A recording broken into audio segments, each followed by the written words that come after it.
Perahu tenggelam di Teluk Bintuni, 2 mahasiswa KKN UGM gugur dalam tugas pengabdian.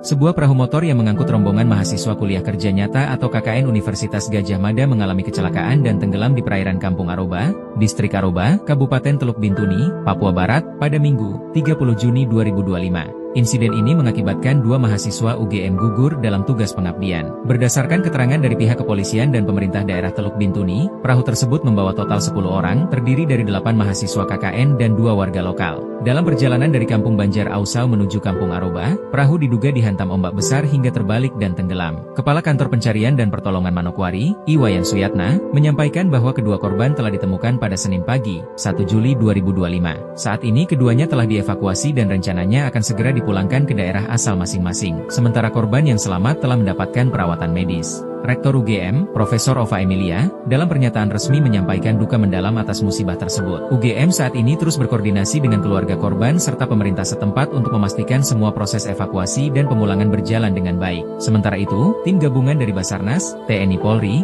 dan aparat daerah masih menyelidiki penyebab kecelakaan, termasuk aspek keselamatan dan kelayakan armada perahu yang digunakan.